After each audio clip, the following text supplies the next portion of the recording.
impor segala macam. Saya harapkan mereka mulai hentikan itu, karena ke depan kita akan tindak. Sekarang pun di lapangan kita periksa terus dari waktu ke waktu.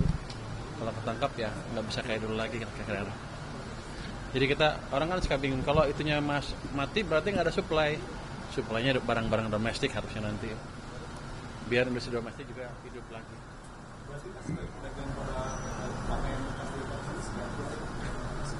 Ya nanti dia beli pakaian dari produsen dalam negeri lah. Kan masa kita legalkan yang ilegal, sementara produsen dalam negeri nanti kan sama juga untuk yang nanti didapatnya. Kan mereka yang penting untung kan.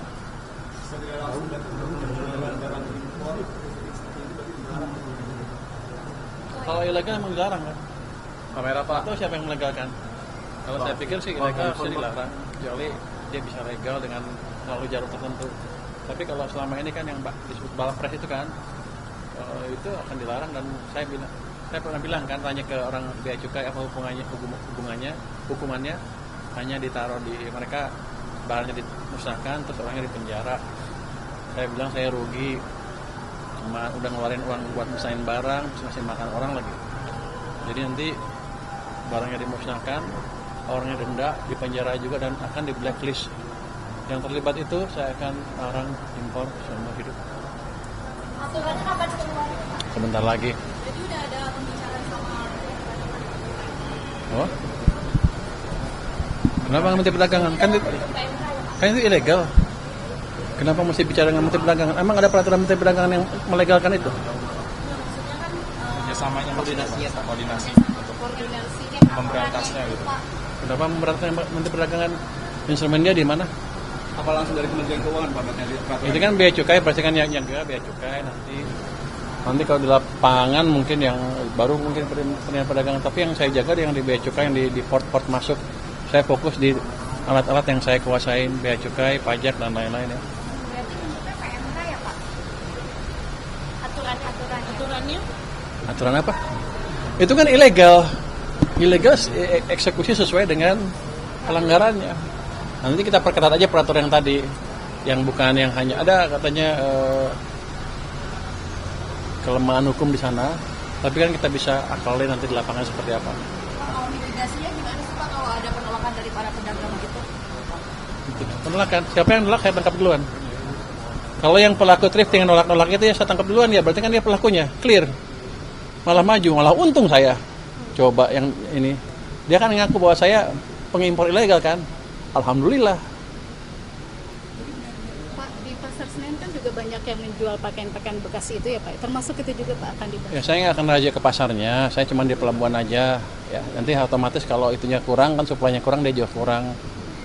Tapi nanti akan saya lihat seperti apa. Harusnya sih pelan-pelan kan suplainya habis kan. Kalau suplainya dicekik kan pasti akan beralih ke barang-barang dalam negeri. Saya harapkan mereka belanjanya dari produk-produk dalam negeri nantinya, UMKM kita lah. Ini kan ada tanggapan Pak dari Pak Nasan Asmi bahwa ya gaya komunikasi Bapak lagi-lagi dikritik begitu. Apa? Katanya bisa Di kabinet. melemahkan pemerintahan Pak. Nah itu gimana? Mana indeks mana tadi? Gambar saya tunjukin ya.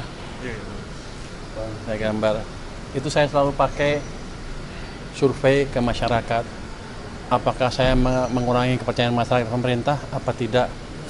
Kalau dari angka kita yang terakhir, ini baru keluar angka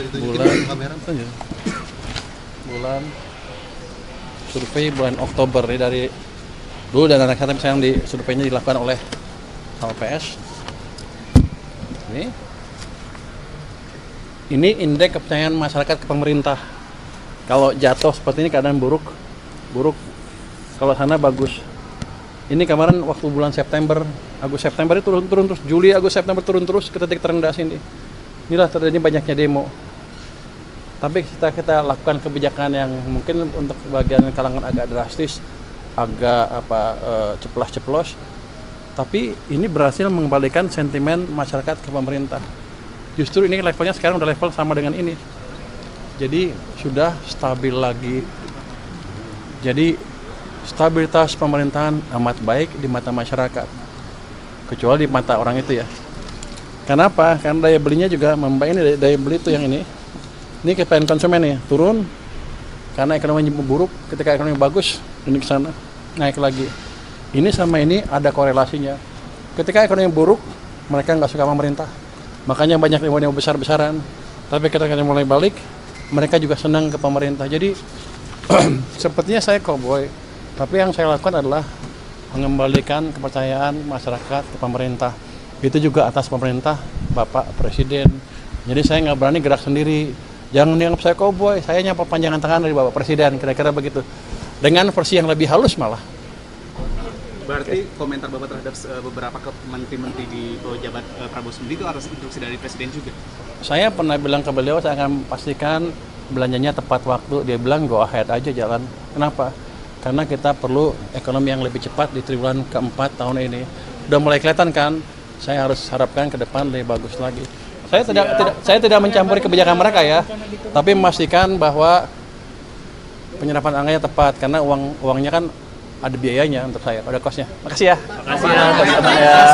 Terkait kesan testimoni tadi, boleh Pak acara tadi Pak?